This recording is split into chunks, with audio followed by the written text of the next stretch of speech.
Hello, everybody. Today I have a very special guest with me that is close to where I am, which is probably the first. That she's only 2 hours from my city, so she's in Kelowna. Her name is Chris Patton. She is from the Power Within business, I would say, coaching business. She has been called a visionary speaker with a clear mission to inspire others to greatness. For 15 years, Christine worked as a lawyer, a judge, and mediator. In 2004, Chris changed her own career focus to follow her true passion, teaching others to live their best lives and feel awesome. And welcome, Chris. Thank you, Karen. Thank you. Thank you. It's a pleasure to speak to someone like you who's doing such awesome work for women. So thank you. Well, and say, like, I can't believe that you were a lawyer and a judge. And that was your world. And then now this is what you do. I think that is so amazing and speaks to what kind of person you are, that you would switch like that, switch careers. Can you tell us a little bit about that and what you do now and how you came to be doing what it is that you do? Sure. It's actually a conversation for 2 days. So hang on to your hats, everybody.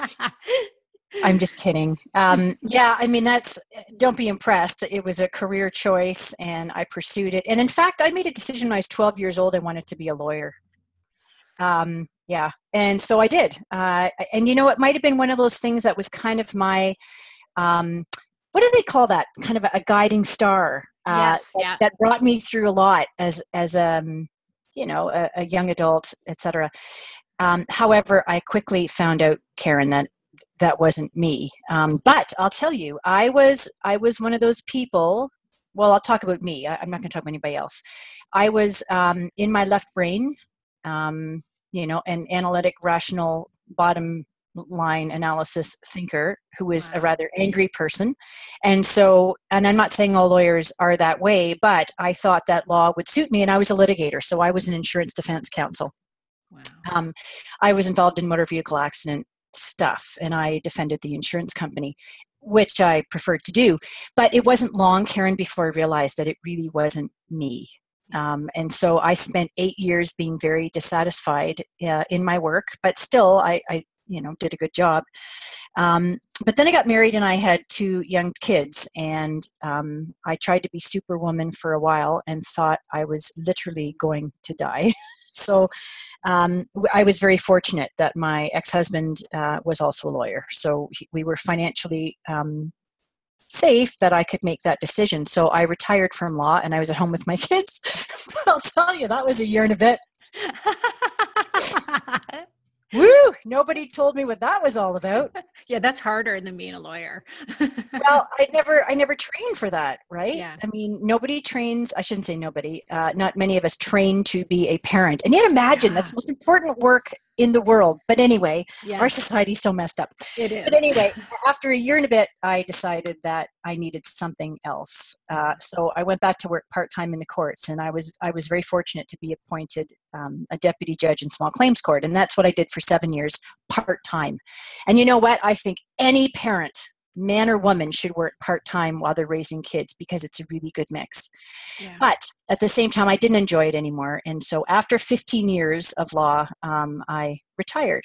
And then I was still home with my kids, but I started a speaking business. And so what law taught me was I learned so much. I mean, I learned how to be resilient. I learned I was more resilient than I ever gave myself credit for. But I also, I learned to speak.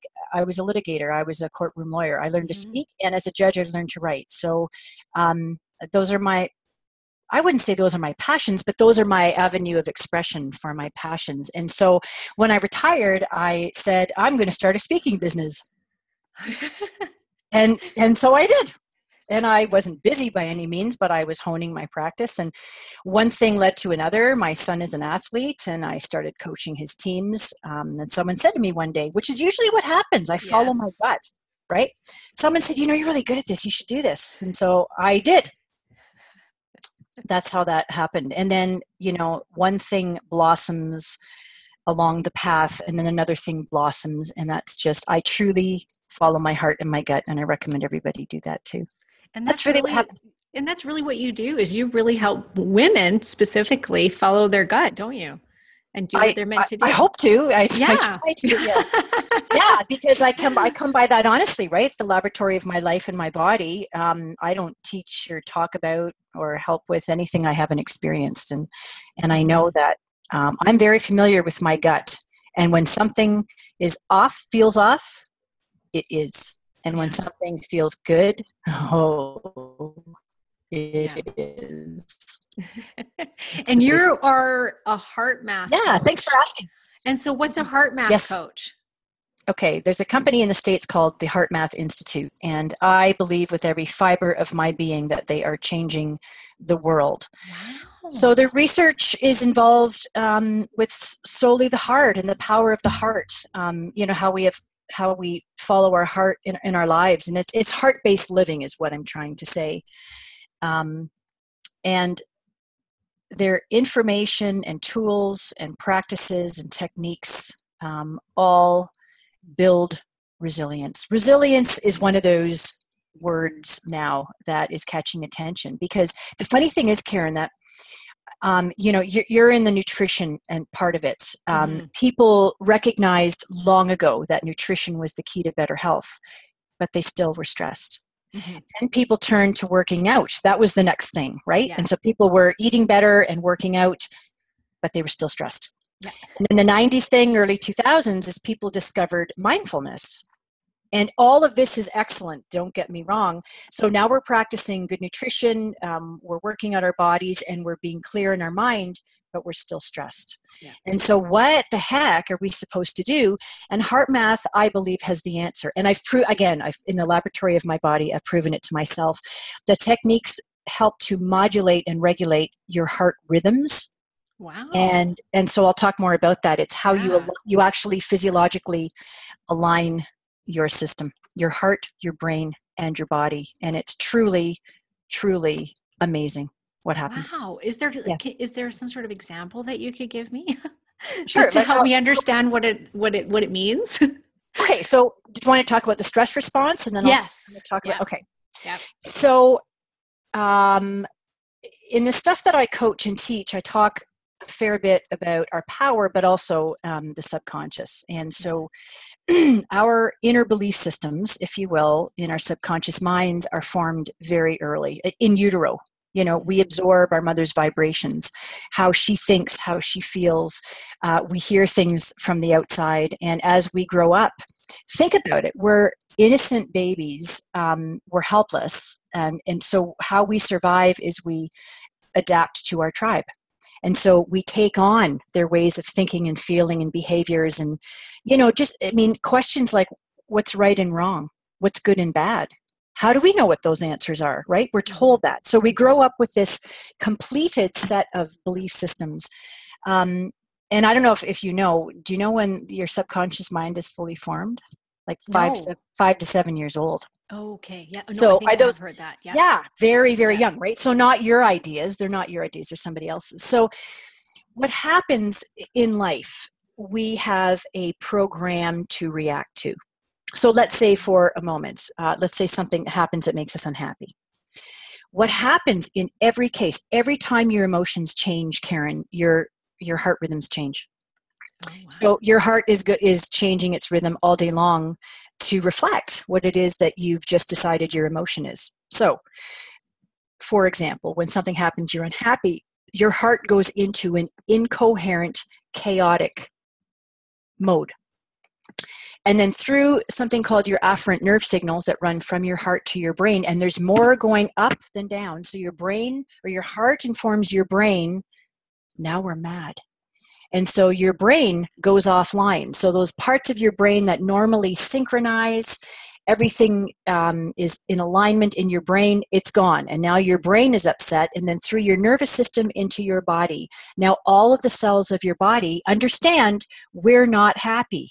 We're stressed for whatever reason. And of course, we all have our different programs for how we feel about what. That is the stress response. Yeah. See, and I always thought it started in the brain and then went into the body. Yeah. And so there's some debate. There's some debate. And it's, everything's instantaneous, really. Yes. So I'm not going to be hard on it's the brain, it's the heart. You know what? You react. And just to know that the heart is involved in this, which I didn't know, like that our heart would actually change rhythm. Your heart actually, and I would have lots of people disagree with me, but your heart actually is king. And because of the physiological setup, the afferent nerve signals where in your brain, or your heart informs your brain, your brain is true, or your heart. Wow, that's Freudian. Something's happening. Maybe I'll change my mind tomorrow. Should we do this again tomorrow? Your heart really is the commander in your body, and as I said, there's a state called heart coherence that we all want to achieve. Heart coherence. Yeah. So think about this. So say something really good happens in your life. So something that makes you, I don't know, proud of yourself. You feel fulfilled. You're happy. These are semantics, and language only goes so far to describe our feelings. And we actually don't have as many words as other languages to describe how we feel.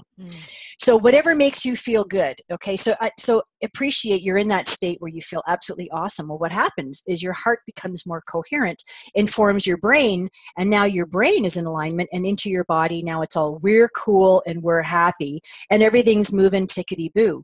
So that's a good response. That is a good reaction.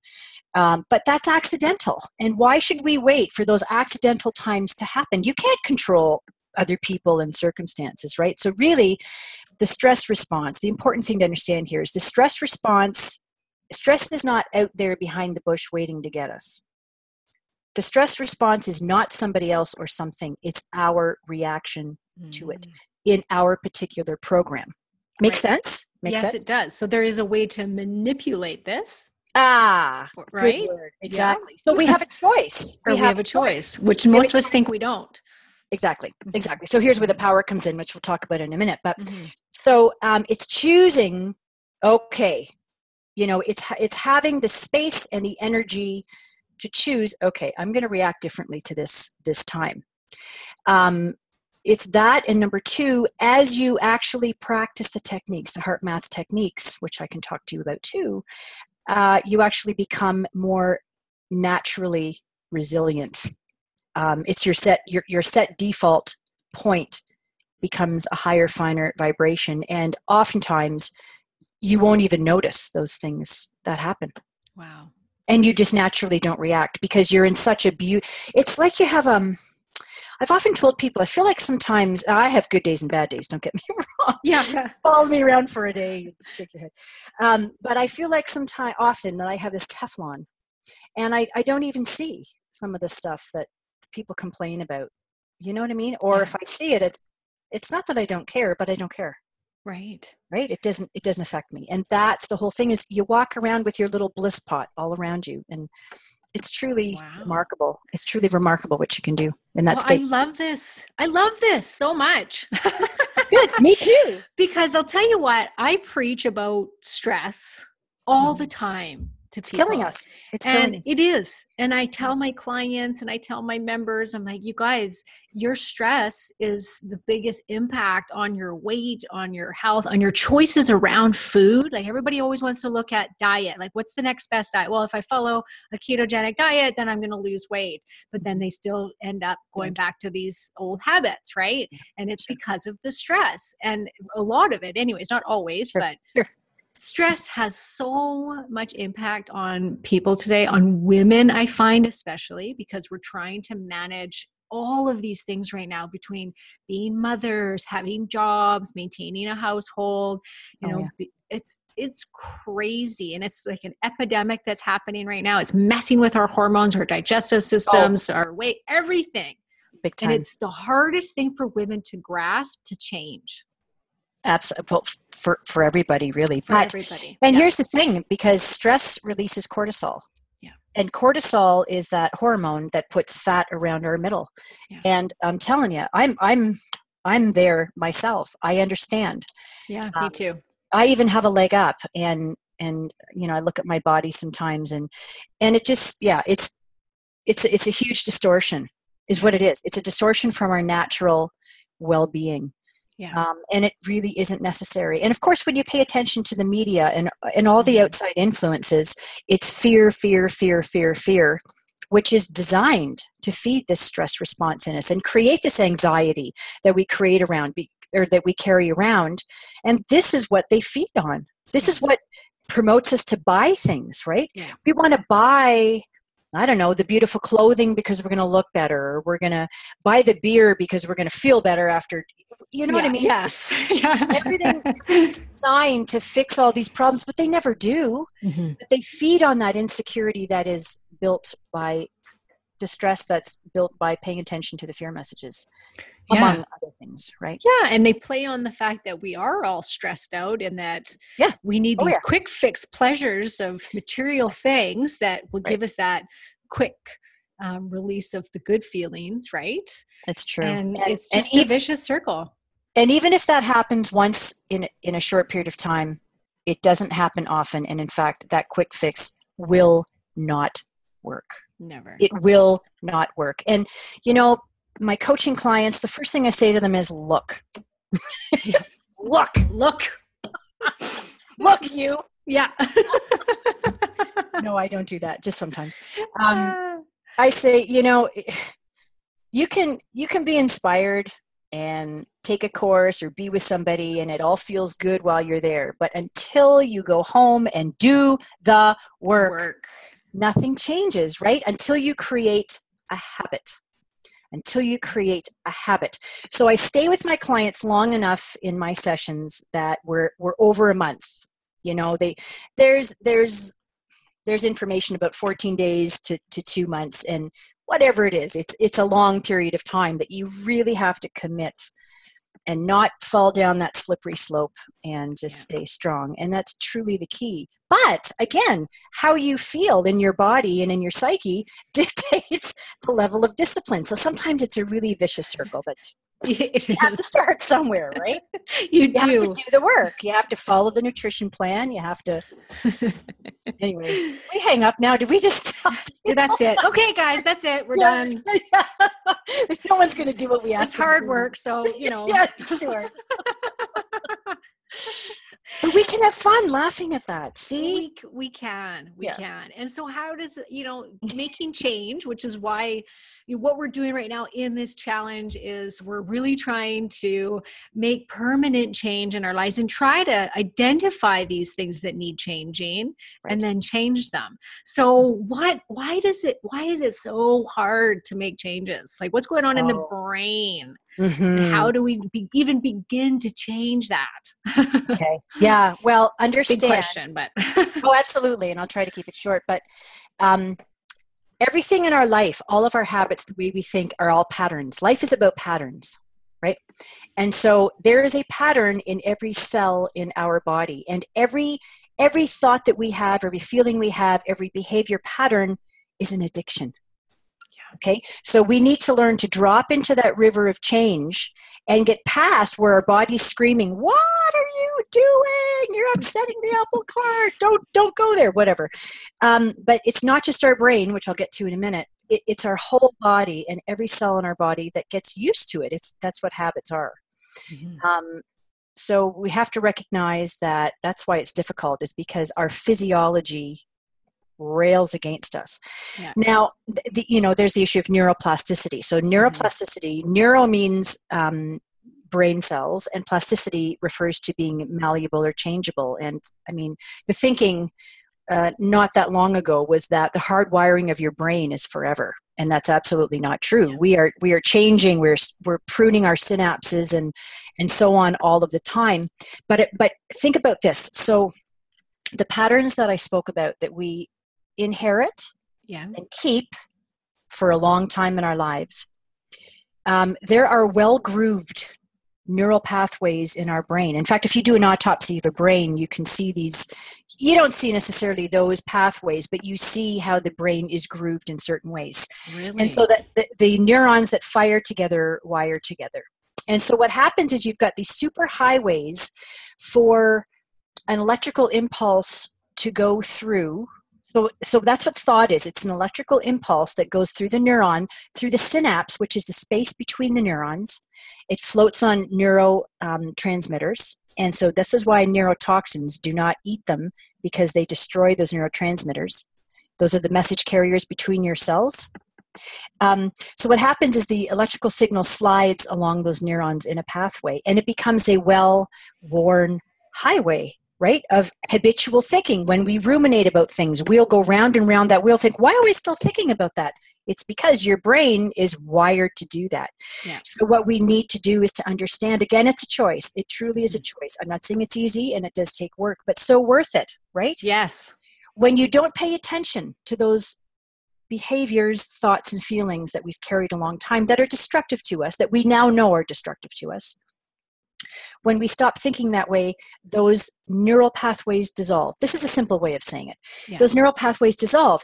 And as you create a more renewing way of thinking about yourself and your life, those positive emotions and thoughts, you are creating new neural pathways. And so think about this.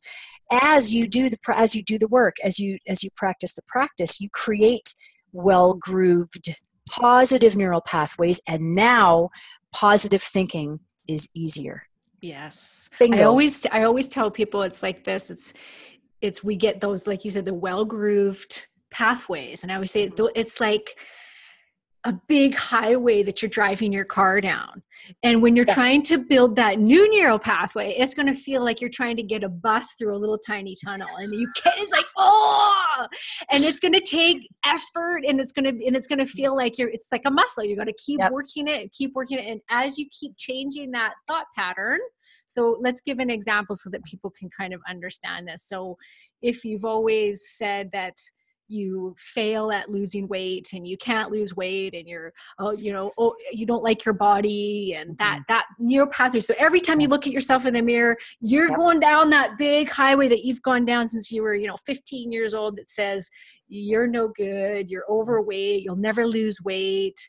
So the new neural pathway would be, instead of looking at yourself, you would say to yourself, I look good. I feel healthy. I'm strong. Of course I can lose weight. Anybody can lose weight, and I can, and I feel amazing in my system. And so it's like you're going to feel like you're lying to yourself.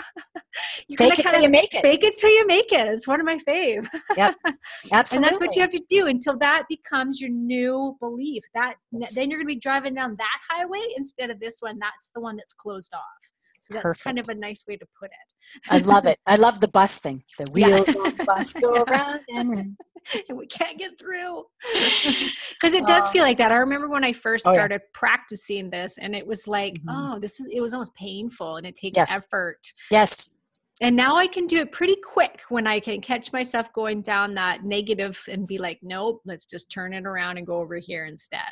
Right. But it's a choice. Years I've been working on it. Like you said, we're not perfect. This is something you'll probably work on forever, you guys, because those beliefs, those old belief systems, they're burned in there.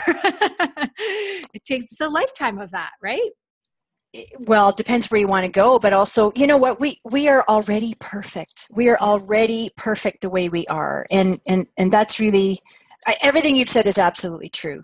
But it's staying on the path. You're right. And it's having the work out in front of you, your steps and all of the positive affirmations, which you spoke about. It's having the plan, because what's that saying? If you fail to plan, you plan to fail. Yeah. Right? So it's being prepared for when you notice that you're ruminating about something that makes you unhappy. When you notice that something's coming your way, like, oh my gosh, I have a big day today, and you know that stress is going to throw your eating off or whatever. It's knowing how to prepare. It's knowing those people that upset you habitually.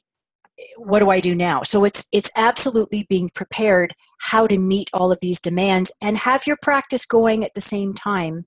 Keeps you safer, right? Keeps you strong. Yeah. Yeah. Do you have little tools that somebody could use, like just to kind of switch over to that other highway? Sure. Yeah. One of the things that I teach my athletes in the Mental Edge course is, I call it flipping the switch. And so that's really, coming to the place where you understand that we are creating all the time. And that's a whole other story for a whole other day. But when you realize that you have the choice, and you must make a choice, and it really is simple. It's positive, it's negative. It's learning to recognize when you're in that state, when you're ruminating or you're stressed about something and you're in it. And it's saying, okay, and it's not even going, oh my goodness, I'm doing this again. What's wrong with me? Don't go there. It's saying, it's like looking at yourself under a microscope. You're the bug and the viewer, and you go, oh, right. I'm doing this again. Interesting. I'm still in this. So it's thinking. So try this, everyone. You put a stop sign. Okay, if you don't want to look loony, most of us care what we look like. If you imagine a stop sign in your head and you say in your head loudly, stop, because you have to stop the thought or the emotion or whatever's happening. And what you want to do is you want to have created your library of positive affirmations, positive thoughts, positive emotional experiences that you can draw from. So that's really the first exercise, is to create several of those things that are your go-to positive experiences. And so it's really making yourself turn your head and shift and be in that experience. Say the affirmation. Think about this. You can only think one thought at a time, and you can only feel one emotion at a time. So what is it going to be? So it's forcing, in the beginning, we keep saying this, but it's forcing that negative thought out and forcing the positive one in, and stay in it as long as you can. And honestly, like you said, the more you do it, the easier it's going to become, because that becomes your habit just by doing. So honestly, fake it till you make it is really the only way. You're not going to love it right away, but that's okay. Eventually you will. That is the promise you and I both give, right? Yes. Eventually you will. Eventually you will. And then it'll be, like you said, it's automatic. One of my favorite ones is if I'm catching myself going down that pathway, I instantly look around in my environment and find something to be grateful for. Because you cannot be grateful at the same time that you're fearful or negative. Like you said, there's only one feeling at a time. So that gratefulness will take over. And that's just a nice, easy, quick, like, okay, what's something today that I can be grateful for? Instead of going down that like, oh, I did this today, I did that today, or whatever it is, right? It's a nice, quick, easy. Or I've also heard to remember a time in your life or a moment in your life that was just awesome. So great, where you just felt amazing and it was beautiful. And I remember, the birth of my children, in that moment of seeing them. And then another time. Remember that? More so like when they gave me the child, not the birthing. Here's your kid. I also had C-section. What is wrong with you? I'm sorry. I'm so sorry. That's so funny. And it was more so the first night in the hospital with my children, like just the new little baby. But like just those quick little, and another one was just sitting on the beach in Mexico when I was young. And I always use that. I'll just immediately remember the sun and how it felt in that moment to be alive in Mexico. And it was, very happy. Yeah. And it does. It instantly shifts. Good for you. A practice that I recommend with my coaching clients too is this. Think about your mind for a minute. So we've got our conscious mind and our subconscious mind. So when we're operating during the day, our conscious mind is open because we're thinking, moving, speaking, listening, whatever. And the subconscious mind is always a little bit open. It's what's watching. It's like the minimized program on your computer. You can't see it, but it's running, right? So what happens though when you go to sleep is the opposite happens. Your conscious mind closes and now your subconscious is open. And so a very, very, very fertile time to seed your subconscious with different thinking. So what I recommend people to do the last 5 minutes before they fall asleep is to do their gratitude list. And then you have a handy gratitude list. It's right there and you're reminded, and it's easier to go to because, again, you're prepared. Good word, prepared. Mm-hmm. And you're prepared for what's happened that day or, everything that's permanently a beautiful thing in your life. So anytime around when you sleep, before you go to sleep, and when you wake up is a very fertile time to seed that subconscious, because then the opportunity is not as helpful during the day because your subconscious mind is more closed. So it's having that gratitude list prepared and ready to go. It's the go-to. And, have a bunch, because you're going to get desensitized to one. Now, you've gone back to your beach one, and totally, I get that. Make it a different beach. I don't know. Keep it lively and special for yourself. That's really what to do. Now, do you want me to talk about the heart math technique so that I do. You and our friends can go away maybe today and start something? Yeah, absolutely. So many of us practice yoga, and I don't know how we're doing for time. Are we okay? Yeah, we're okay. I'm watching. Yeah. Good. Okay. We do yoga. Some people think yoga is for the stretch and for the strength, and that's a good byproduct, but we're really there for the breath and the mindfulness. Breath, oxygen is the elixir of life. We can go a long time without food, less time without water, but we really can't go long without oxygen. There are people who can, but that's a whole other ballgame. Yeah. That's real mind control. Things that people can do. So that's really the basis of all of the heart math techniques. There are about 7 or 8. And the heart-focused breathing is the basis of all of them. And so what that is, it's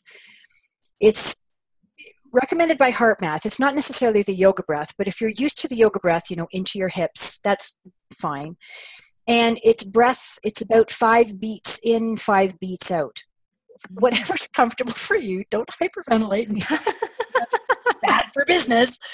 And so you want to get a rhythmic 5 in, 5 out, and you want to breathe slowly and deeply. That's really what you're doing. And as you're breathing, you want to bring your attention to your heart in the center of your chest. You want to think about breathing in and out through your heart. So there's the mindfulness. And when you find, your mind drifts, like mine does sometimes in about 5 seconds, and you just go, that's okay, you let it go and you bring it back. And you just do that 100 times if you have to. Let it go, bring it back. But you're thinking about your breathing and you're thinking about your heart. So that's, we all know when someone is upset, the first thing we tell them to do is breathe. Yeah. So that engages the parasympathetic side of your autonomic nervous system, and that is what calms everything down, is breath alone. But your heart has an incredibly mystical part to play in all of this. By thinking about your heart, first of all, you're not thinking about anything else, but you are activating the power of your heart. Now, once you're in that rhythm, and many of us do this naturally, it should happen quickly. Now we want to go into creating renewing emotion. So we want to go to that go-to list of renewing positive experiences and fill our body with that joy, that love, that care, that compassion, that gratitude, that fulfillment, those feelings that you feel when you feel awesome, whatever they are called. You want to fill your body with the renewing. We're taught to say renewing and depleting instead of positive and negative, because all feelings are good, even negative. They have something to teach us. So, and what happens is it's that mindfulness creates a regular heart rhythm, but there's no amplitude to that wave. Now, these are the things that heart math has researched for a very long, long time. So you will have a regular rhythm that doesn't have a huge amplitude. Once you add renewing emotion to the mindfulness and the breath, you get an amplitude to the wave. So I'm going to show you is what you're doing is you're creating a regular, rather even heart rhythm. Now, people say, this is called heart rate variability. People have been under the impression that the heart just beats, do. That's what I was under, that impression. Yeah. And it's not. Your heart actually speeds up and slows down. And it's the rhythm within which it speeds up and slows down that dictates whether it's incoherent, this is the stress response, or coherent. Now, the last thing I want to say about this is it's lovely because 4 things happen when you manage to be heart coherent. Number 1, you feel awesome. So you are now in the what I call the flow state. Because there's no noise in your system, your body and your mind and your heart are all aligned. Number 2, you have over 200 systems in your body. And what happens is all of those start to work optimally. All of the cells in your body begin to work optimally when you are in the heart coherent state.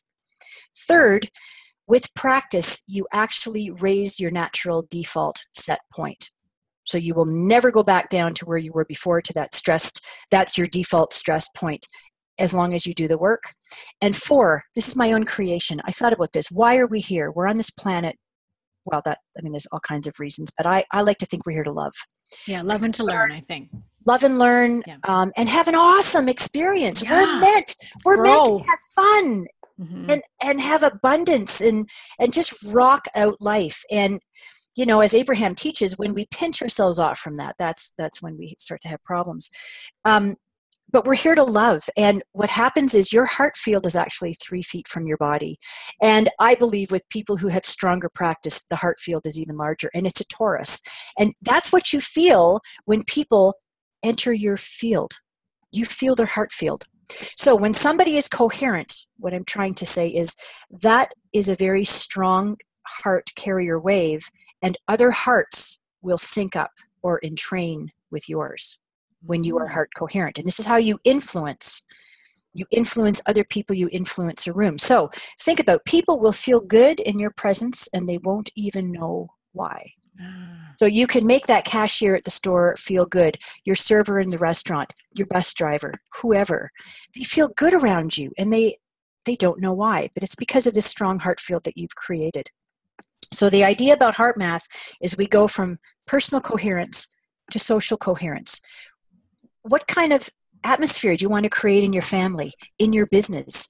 And then on to global coherence. What kind of world do we want to live in? How do we want to affect the heart field? And this is how we grow a better world. Starting with ourselves. So exactly. So to get someone started on a practice like this, so are you saying like how much time is spent during the day? Is this like a meditation that we sit down and we get in tune with our heart? We count in 5, we go out 5, fill ourselves with joy and gratefulness and love. And how long would you say that? 5 minutes? 5 minutes a day. 5 to 15 minutes, 3 to 4 days a week will change your heart rhythms. And will this also, when it comes to the whole, I'm a firm believer in law of attraction, and what we put out there, we get back. Exactly. So I could just imagine that if we're in this state, we're going to be able to attract the things that we want in our life. Exactly. Exactly. Boom. Boom. We got it. Boom. Exactly. Yeah. And it truly feels good. It feels absolutely awesome. So when I say that heart math and their work is changing the world, this is how we do it. We may be called to do, of course we're called to do kind things for other people, whether we want to travel and go on a mission and do all that stuff. And that's great. We don't all have the opportunity to do that. When we understand that we are all one, we are all connected, and that any changes we make in our own electromagnetic being, we are affecting everyone and everything around us. And I've seen it happen. I've been in Kelowna for a year, and I'm on a magic carpet ride. I was led out here. I followed my heart. I'm here. And it's just opening up beautifully for me. And it's because my practices became instrumental in change. Yeah. I believe that. That's not my ego telling you this. This is watching this going, wow, this is really cool. And you know what? I want to live in a better world, right? I want to live in a better world where other people are happy too. So this is why we help people, so that we can all have a good time. Yeah.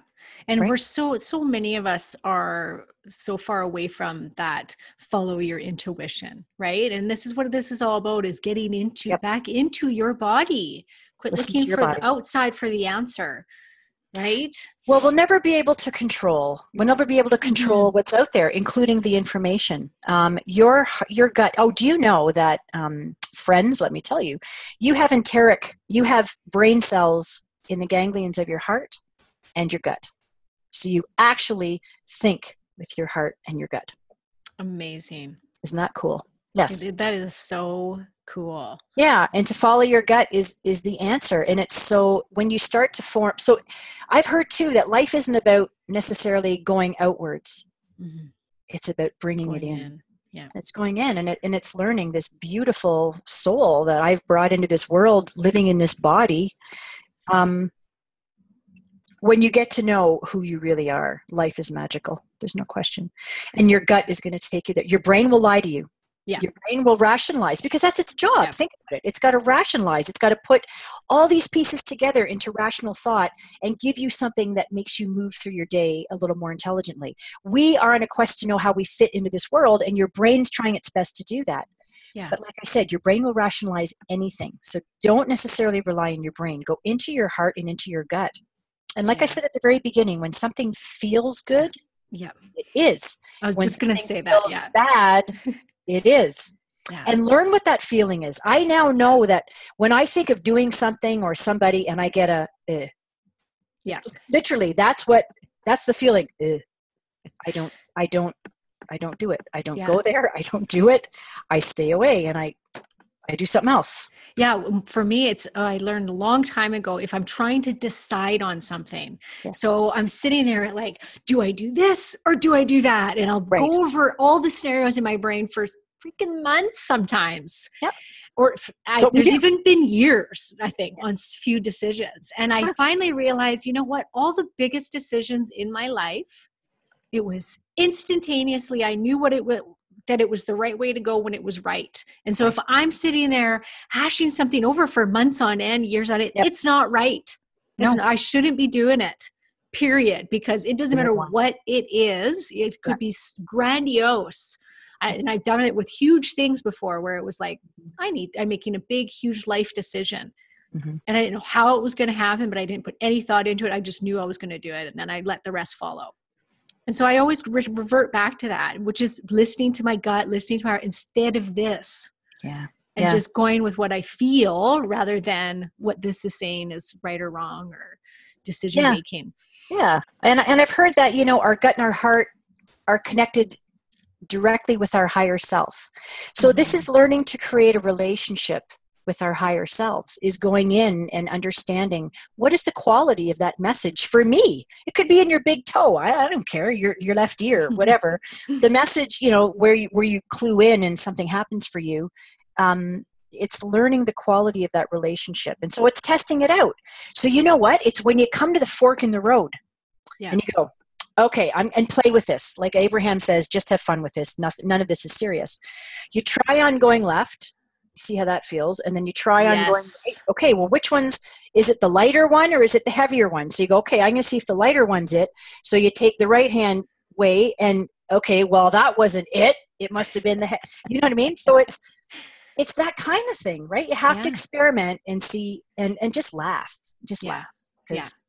And then the universe will celebrate with you and you will be shown. Yeah. You will be shown. Life will teach you.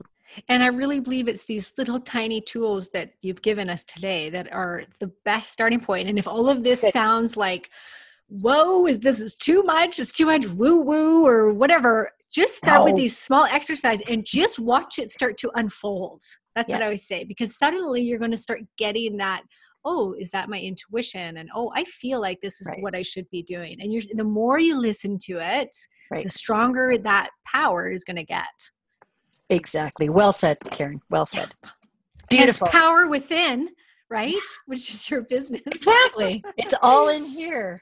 So one other thing that I just wanted to quickly touch in on before we go, because we were talking lots about stress, how to identify the stress that is our energy drain, like that drain our energy, like how to go about identifying that.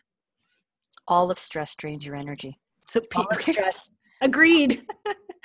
I mean, I think though what I'm asking is more so the stress that we don't recognize as stress. Okay. So there are, I think I understand what you're asking me. I hope I'm not being a blockhead, but there are high heart rate stressors or emotions that we get, and that is, anger, rage, all of those things. But we can't forget there are low heart rate emotions that run under the current, and that's the depression, the worry, the sadness, the sorrow, those kinds of things. Equally as depleting not as quickly perhaps, but they do. For example, you close your car door at night with the light on inside. When you get out there in the morning, your battery's dead. And so all of it drains your inner battery. And that's where we start teaching the heart math, is talking about how we have an inner battery. And it's really learning to juice up the battery with the techniques that keeps us resilient. So, I think that's it's being mindful about ourselves, because I can't tell you or anybody what your stressors are or what your reactions are. It's just a matter of becoming mindful and aware. Grow your awareness about where you are and how you react, who triggers you, what triggers you, and what your particular patterns are. Did I even answer your question? I'm sorry. Somewhat. I tried to. Yes, because I think for a lot of women, so I'll give you an example and maybe then it'll help.